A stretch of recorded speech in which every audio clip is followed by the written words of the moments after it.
दुनिया पर एक बार फिर से परमाणु हमले का खतरा मंडराने लगा है। रूस के राष्ट्रपति व्लादिमीर पुतिन ने हथियारों के इस्तेमाल से जुड़ी नई नीति को मंजूरी दे दी है। इससे पहले अमेरिका ने यूक्रेन को रूस के भीतर लंबी दूरी की मिसाइलों से हमला करने की मंजूरी दी थी। ये हथियार और मिसाइल अमेरिका द्वारा यूक्रेन को दिए गए हैं और जो बाइडेन की मंजूरी के बाद अब बड़ा संकट मंडरा रहा है।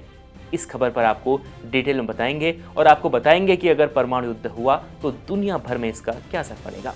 आज झारखंड और महाराष्ट्र में वोटिंग हुई है। वोटिंग के दौरान कई जगहों पर बवाल की खबरें सामने आई। झारखंड में बीजेपी ने हेमंत सोरेन की पत्नी के पक्ष में वोटिंग कराने का आरोप लगाया।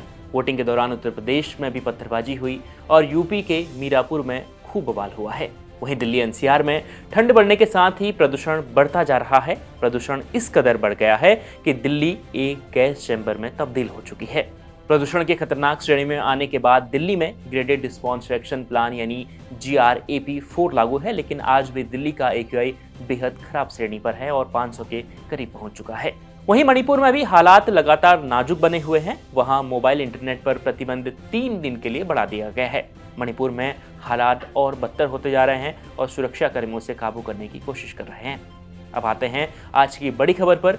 इस वक्त दुनिया भर पर एक बड़ा खतरा मंडरा रहा है, वह है परमाणु युद्ध का। रूस ने कहा कि उसके इलाके में यूक्रेन ने 6 अमेरिकी मिसाइलों से हमला किया। यह वही मिसाइलें हैं जिस पर अब तक अमेरिका ने बैन लगाया था, यानी अमेरिका ने यूक्रेन को मंजूरी नहीं दी थी। लेकिन जो बाइडेन ने अमेरिकी निर्मित लंबी दूरी की इन मिसाइलों के उपयोग को लेकर यूक्रेन को अनुमति दे दी है, जिसके बाद दोनों देशों के बीच विवाद और बढ़ गया है और अब बात हो रही है परमाणु युद्ध की। इसके बाद पुतिन ने भी कल मंगलवार को परमाणु हथियारों के इस्तेमाल से जुड़ी रूस की नीति को मंजूरी दे दी है। अब रूस अमेरिका पर भी भड़का हुआ है। कुछ दिन पहले अमेरिकी राष्ट्रपति चुनाव जीतने वाले ट्रंप और पुतिन की दोस्ती की खूब चर्चा हो रही थी, लेकिन बाइडेन ने जाते जाते जो फैसला लिया है उससे रूस दोनों देशों पर भड़क गया है। रूस ने कहा कि अगर पश्चिमी हथियार रूस के अंदर दागे गए तो यूक्रेन को ही नहीं बल्कि उन देशों को भी निशाना बनाया जाएगा जिन्होंने इसकी इजाजत दी है। यानी रूस ने सीधे तौर पर अमेरिका को भी धमकी दे दी है।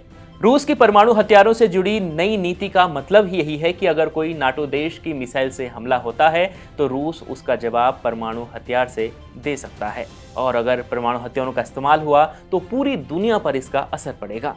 यूक्रेन और रूस के अलावा उन देशों पर भी असर पड़ेगा जिन देशों के ये व्यापारिक साझेदार हैं और इसका असर भारत पर भी पड़ सकता है, क्योंकि भारत और रूस के बीच काफी व्यापार होता है। दोनों व्यापारिक साझेदार देश हैं, लेकिन अगर यह परमाणु युद्ध हुआ तो इसका असर दुनिया भर के मार्केट में पड़ेगा और भारत ही नहीं बल्कि पूरी दुनिया में इसका असर पड़ेगा, जो पूरी दुनिया के लिए बेहद खतरनाक है। आज के बुलेटिन में इतना ही। देखते रहिए इंडिया.com।